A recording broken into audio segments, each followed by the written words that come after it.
Shalom, queridos. Bom dia. Vamos ler Tiago 1, 2 e Salmo 50. Tiago, capítulo 1. Tiago, servo de Deus e do Senhor Jesus Cristo, as 12 tribos dispersas entre as nações. Saudações. Meus irmãos, considerem motivo de grande alegria o fato de passarem por diversas provações, pois vocês sabem que a prova da sua fé produz perseverança. E a perseverança deve ter ação completa, a fim de que vocês sejam maduros e íntegros, sem lhes faltar coisa alguma. Se algum de vocês tem falta de sabedoria, peça a Deus, que a todos dá livremente, de boa vontade, e lhe será concedida. Peça, porém, com fé, sem duvidar, pois aquele que duvida é semelhante à onda do mar, levada e agitada pelo vento. Não pense tal pessoa que receberá coisa alguma do Senhor, pois tem mente dividida e é instável em tudo o que faz.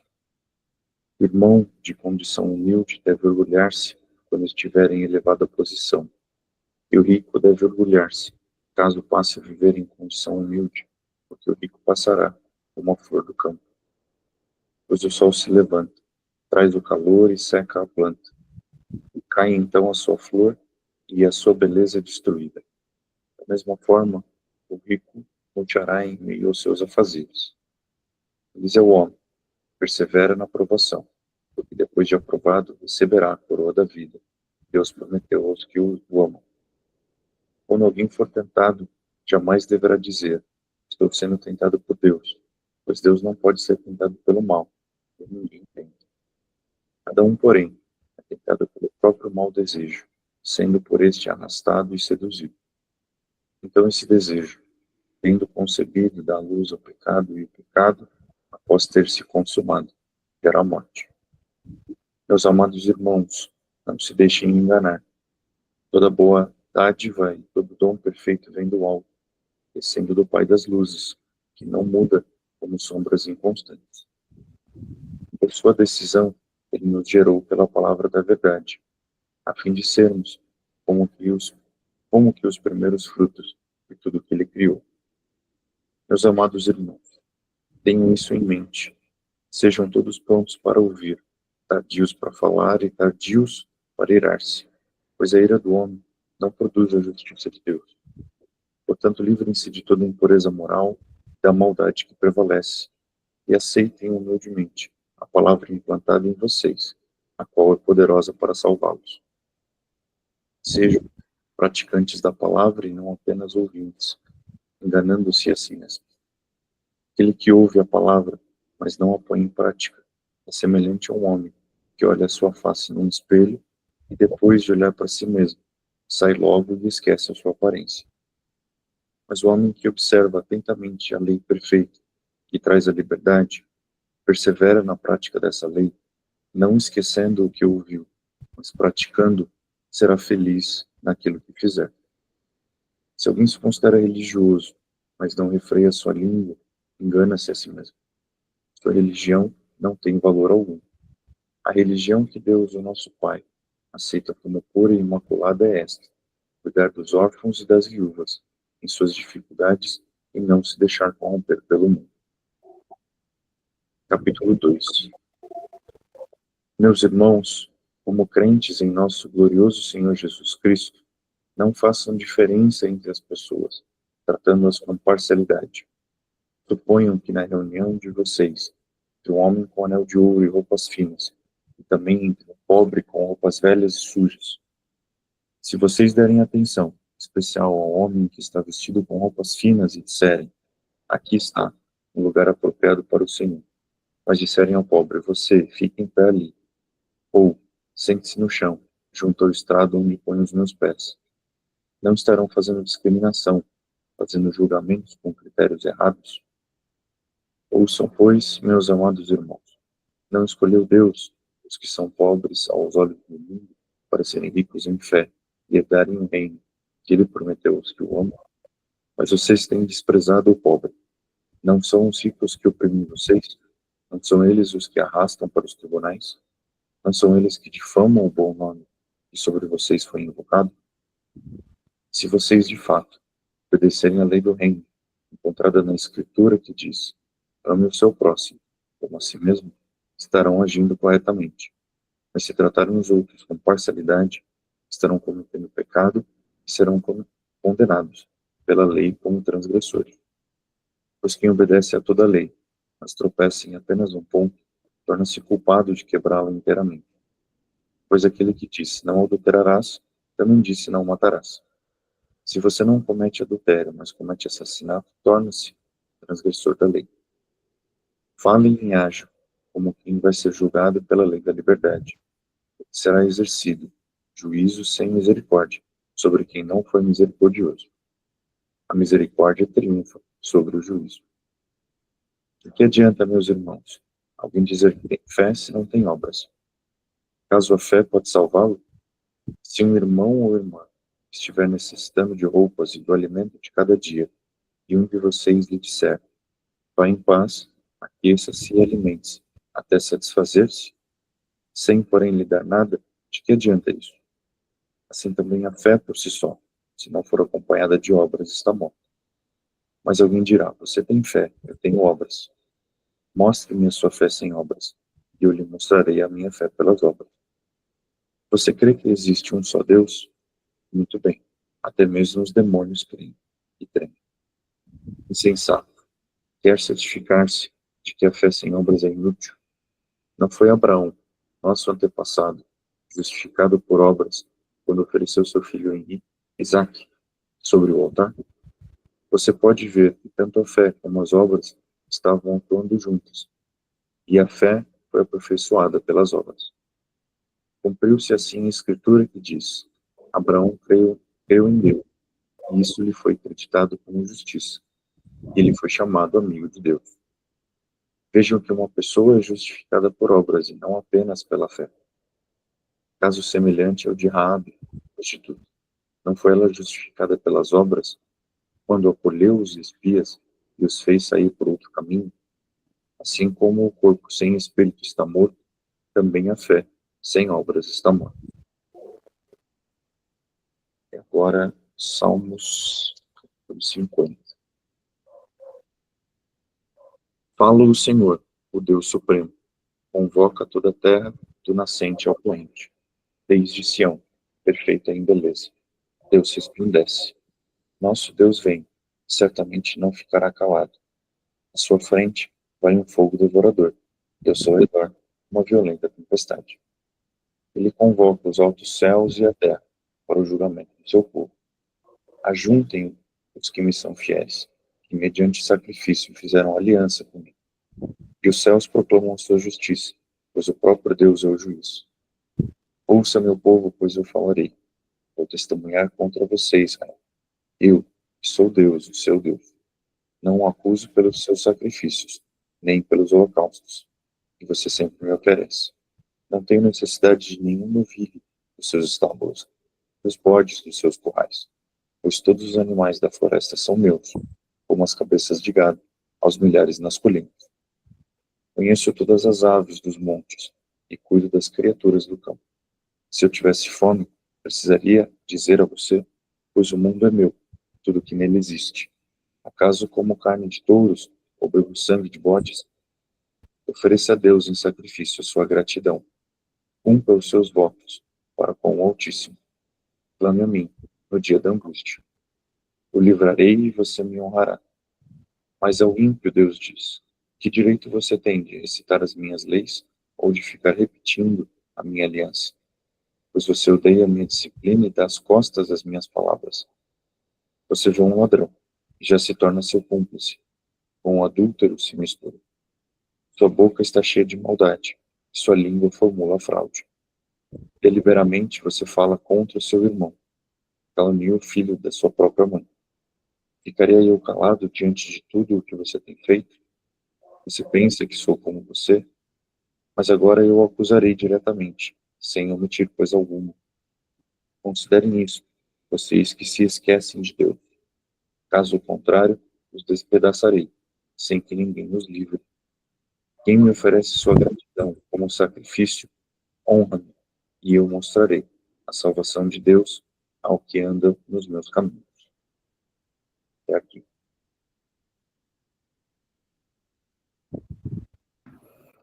Uau, tremendo, hein? Esses salmos. Tiago também, né? Traz chaves muito poderosas, mas esses salmos, ele é bem forte, né? Bem forte. Interessante, o Senhor fala, né? Para que o justo clame ele no dia da angústia, ele o livrará e tu me glorificarás, né? Invoca-me no dia da angústia e eu te livrarei, e tu me glorificarás. Mas ele adverte aqui, né, sobre o ímpio, né, que recita a palavra de Deus, mas o Senhor adverte de uma forma bem severa aqui, né, aqueles que professam seguir a Deus, mas cujas suas vidas não refletem os seus mandamentos, né, e a gente vê como o Senhor condena a hipocrisia e como chama o povo ao arrependimento e à obediência sincera, muito forte mesmo. Queria falar, queridos, sobre alguns aspectos do livro de Tiago nessa manhã, que é muito importante para nós. A gente vê aqui, deixa eu abrir. Logo no início, Tiago ele vai trazer sobre as provações e a perseverança. No capítulo 2 a 4, ele vai dizer: meus irmãos, considerem motivos de grande alegria o fato de passarem por diversas provações, pois vocês sabem que a prova da sua fé produz perseverança, e a perseverança deve ter ação completa, a fim de que vocês sejam maduros e íntegros, sem que falte a vocês coisa alguma. Então a gente vê aqui que Tiago traz diversas provações, né? Considerem motivo de passarem por diversas provações. Então aqui ele sugere uma variedade de desafios. Não é apenas um tipo específico de provação, mas nós sim passamos por diversos desafios em várias áreas da nossa vida. E ele chama a gente aqui, né, considerem isso motivo de grande alegria. Quando ele traz aqui grande alegria, não é uma alegria superficial, mas é uma alegria profunda, uma alegria espiritual.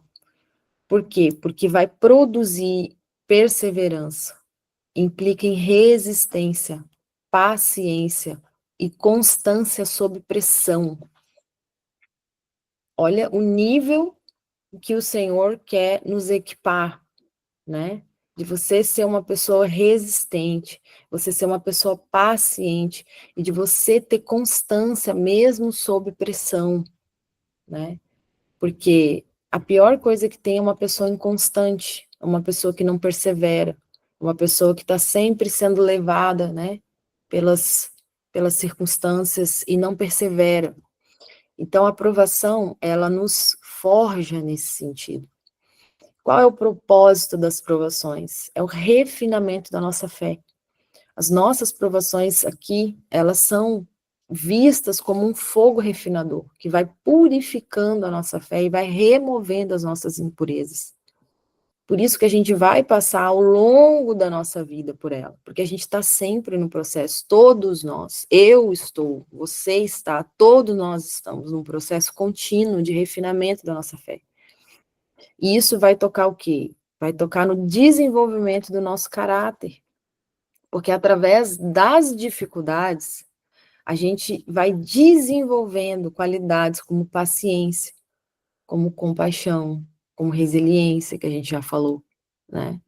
E isso traz o quê? Um impacto no reino, porque as provações nos preparam para servir mais efetivamente no reino de Deus. Para que a gente possa servir e ser útil, a gente precisa estar forjado por essas provações, a gente precisa estar preparado por esse refinamento. Porque nem sempre você vai estar no seu melhor dia, nem sempre você vai estar, né, com tudo perfeito para você servir o Senhor. Tem gente que só quer servir o Senhor quando está tudo mil maravilhas, né? Quando está bem, quando está feliz. Mas muitas vezes, quando você estiver na prova, você vai precisar servir, e aí? como que você vai proceder diante disso? Você recua? Você abandona, né? Então, a gente precisa criar essa casca, essa couraça, essa resiliência para servir no reino, né? E isso é o que? Amadurecimento, é um processo de amadurecimento. E é interessante que Yeshua, ele ensinou, né, sobre como as tribulações, elas são inevitáveis, mas ele traz um aspecto importante aqui, ele fala assim, ó, eu lhes disse essas coisas para que em mim vocês tenham paz.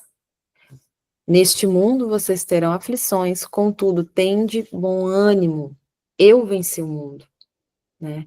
Então, a nossa paz, queridos, está nele, está definitivamente nele. No mundo a gente vai ter aflição, mas antes dele falar, vocês terão aflição, ele vai dizer, eu estou falando essas coisas para que vocês tenham paz em mim, né? Então a gente tem aflição sim, mas a gente tem o nosso refúgio, a gente tem um local onde nós somos renovados, onde nós somos curados, né? Onde nós vamos sendo fortalecidos, onde ele vai nos dando a paz que o mundo não tem para nos dar. E ele fala com autoridade, porque ele venceu o mundo. Então, ele conquista esse trono e ele tem autoridade para nos dar essa paz. Então, é interessante que na perspectiva judaica sobre provações, tem um conceito que é Yerushim El Ahavá, que quer dizer sofrimentos de amor. Isso traz o que para nós de ensinamento dessa manhã? Que Deus, ele permite, às vezes, né, a gente passar por certos sofrimentos como uma forma de amor. Porque a partir daí a gente vai crescer e a gente vai sendo purificado. O exemplo da ostra, né, é algo muito interessante, e como o Senhor fala conosco através da natureza, né? A ostra, para formar aquela pérola linda, aquela joia linda, acontece ali uma ferida dentro dela, né? E a pérola, ela só vem a partir daquela ferida. É a única forma de sair aquela pérola linda. Então, esse é o conceito aqui, né? Yerushim Shel Ahavá, os sofrimentos de amor, né? Que é uma permissão de Deus para o nosso crescimento, para que venha produzir em nós essa pérola de valor, né? Então, a gente tem exemplos bíblicos muito fortes, como Jó, por exemplo, que é um exemplo clássico, né, de perseverança, através de provações extremas. Jó foi provado em vários níveis, em vários aspectos, né, em dores terríveis, julgamento dos seus que estavam próximos a ele, né. Então, assim, realmente Jó é um exemplo muito extraordinário sobre o que Tiago traz aqui, né? Abraão também, Abraão foi muito provado ali, num nível que é, assim, para a gente compreender é algo realmente surreal, né?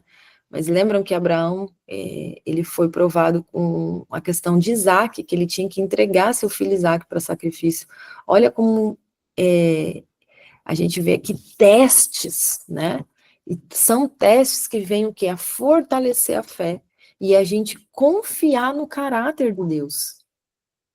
Porque naquela época de Abraão, as pessoas ali, os povos pagãos, eles sacrificavam mesmo seus filhos a deuses, né? Então aquilo ali não era algo assim que nunca tinha acontecido antes. Era algo que acontecia naqueles povos. E Deus testa Abraão ali e ele revela o caráter dele. Ele não permite Abraão fazer aquilo ali, porque Deus não queria. Deus nunca quis. Deus nunca quis que ele sacrificasse Isaac. Era um teste, era uma prova, né? Então, a gente vê também como isso ali, a partir desse ato ali, como isso fortaleceu a fé, né, de Abraão, e ele teve a oportunidade de conhecer o caráter do Senhor e confiar ainda mais nele, né? Abraão foi levado a um nível de fé em que ele cria que o Senhor poderia ressuscitar Isaac, que ele sacrificasse ele, né? Então, foi uma fé que manifestou na carne de Abraão, gente. Entende o nível? É uma fé que não é só de boca, não é só da boca para fora, mas é uma fé que manifestou na ação dele, no corpo dele, né? Na confiança, na certeza de que ele conhecia o Deus a quem ele servia. E ele não julgou o Senhor mal, ele não questionou o Senhor. É uma fé, realmente é uma fé que transcende uma confiança inabalável no Senhor, na confiança no caráter dele, né? Isso é tremendo, isso é lindo de ver, porque você confiar em Deus sem questionar Ele, né? Isso reflete, e há ali realmente uma intimidade, uma confiança no caráter do Senhor, que é incorruptível, que é perfeito, que é maravilhoso, que é justo, que é puro, né? Então, a gente vê José também. José é outro exemplo. As tribulações de José no Egito, né, prepararam ele para um papel crucial na história de Israel. José, com toda a inexperiência dele, vocês acham que se ele não tivesse passado por tudo que ele passou, como que ele ia chegar no governo, né, do Egito, que impactou a história de Israel? Então, Deus preparou ele, e preparou como? Por meio das tribulações. Por meio das tribulações. Por isso que Tiago fala que a gente precisa mudar a nossa perspectiva de como a gente vê as nossas tribulações, né? Tiago nos desafia aqui a ver as provações não como punições, mas como oportunidades de crescimento. E a gente deve o quê? Cultivar a esperança através da oração, através da leitura da palavra, né? Através de congregar, lembrando que as pessoas não são perfeitas, queridos, não somos perfeitos, ninguém é perfeito. Nem seus líderes, nem as pessoas, ninguém é perfeito. Nós estamos numa jornada em busca, né, de se tornar perfeito de glória em glória. É uma busca constante. E a gente precisa um dos outros, a gente precisa congregar, a gente precisa estar juntos, né? Congregar é algo bíblico. Paulo mesmo vai falar, não seja como outros que não congregam, né? Mas a gente precisa dessa unidade. Então, nisso a gente vai junto desenvolvendo a nossa capacidade de perseverar. E o foco, qual que é o foco disso tudo? É a maturidade espiritual, né? É a gente realmente ter integridade, maturidade nesse processo. Então, as provações, elas nos ensinam a confiar mais profundamente na providência e no cuidado de Deus. O homem é assim, né? Quando você está tudo bem, você até esquece de Deus, mas é na hora da prova que você lembra dele. Então, é inevitável, né? É inevitável. A aprovação, ela produz isso em nós, de buscar mais o Senhor, né? Então, é tremendo esse aspecto aqui que Tiago traz para nós. Mais um aspecto aqui, eu vou trazer também, aproveitar que ainda estamos com o horário. Tiago vai falar sobre sabedoria, da gente pedir sabedoria ao Senhor.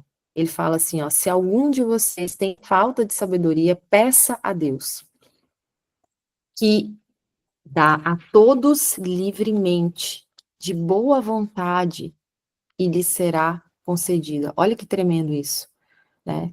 Está dizendo que todos aqui podem alcançar sabedoria, que o Senhor dá livremente e o Senhor dá de boa vontade.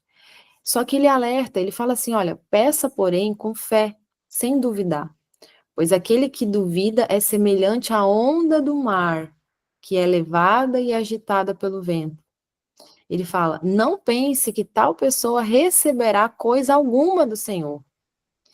E é alguém que tem a mente dividida e instável em tudo o que faz.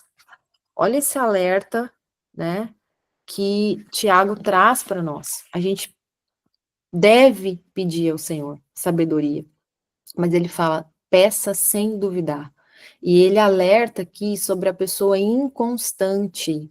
A pessoa que uma hora tá, daqui a pouco já não tá mais, uma hora crê, daqui a pouco já não crê mais, uma hora quer, daqui a pouco já não quer mais. O Tiago fala assim, ó, não pense que tal pessoa receberá coisa alguma do Senhor.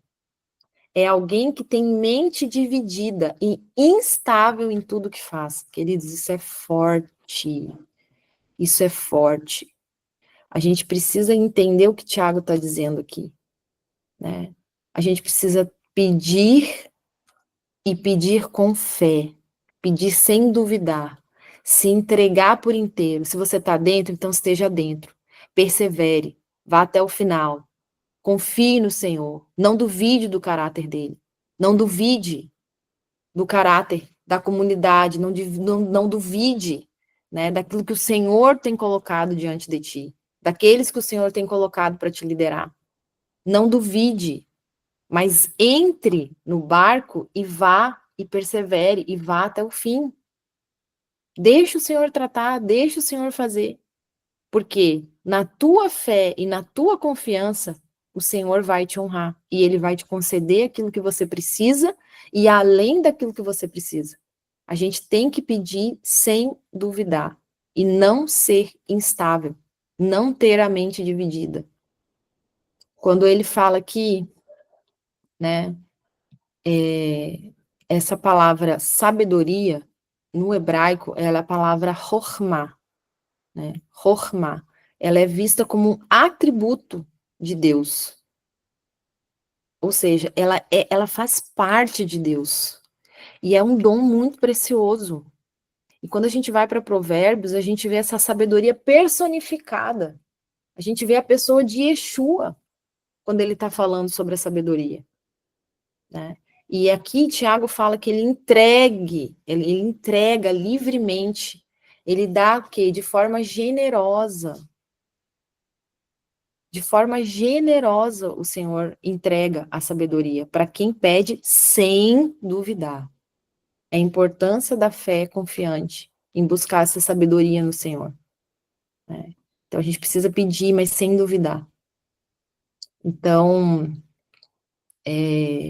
quando a gente vai buscar na palavra mais sobre sabedoria, tem 3 livros que destacam aqui a nível de sabedoria. Provérbios é um, né?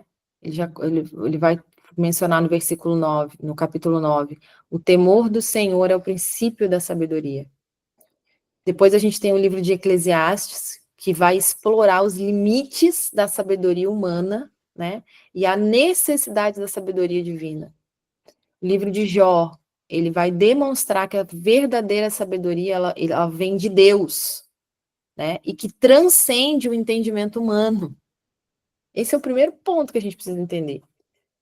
Que a sabedoria, ela ultrapassa todo e qualquer entendimento humano. E ela vem de Deus. Então, por isso que a gente tem que pedir. Porque nós, de nós mesmos, nós não temos sabedoria nenhuma, queridos. Nenhuma. Nosso entendimento é extremamente limitado.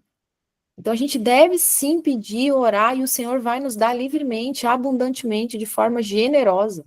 Constantemente no nosso processo, a gente precisa atingir e adquirir sabedoria. É um processo, né? E nesse processo, a gente vai de glória em glória, buscando ser trabalhado, a gente vai buscando esse crescimento, né, no Senhor. Então, é interessante aqui que Tiago ele vai fazer uma conexão, né, entre sabedoria e as provações. Então, trazendo que as dificuldades, elas podem ser oportunidade da gente crescer em sabedoria. Tanto é que ele faz aí, ele coloca, né, um após o outro aqui, trazendo essas chaves para nós do reino, né? Então, é muito maravilhoso. Para fechar, queridos, tem um versículo aqui muito importante para esta manhã, para a gente finalizar essa reflexão. Ele diz em Tiago 1:22, sejam praticantes da palavra, não apenas ouvintes, enganando-se a si mesmo, né? E ele vai dizer, porque o homem que ouve e não pratica é como um homem que se olha no espelho e quando sai de lá se esquece da sua própria aparência, né? Então, o praticar da palavra é algo que vai implicar de nós ação, criação, produção. Essa palavra que está escrito, a tradução dela no grego, ela traz esse significado: ação, criação, produção, né? Então,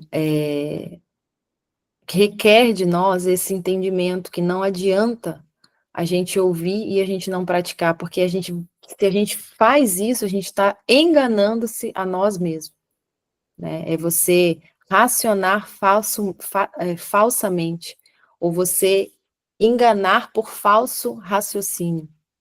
Então, a fé, ela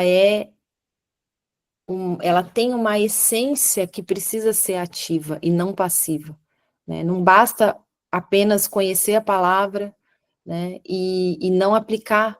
Ela precisa ter uma prática, ela precisa ter uma ação, ela tem que produzir uma ação em nós.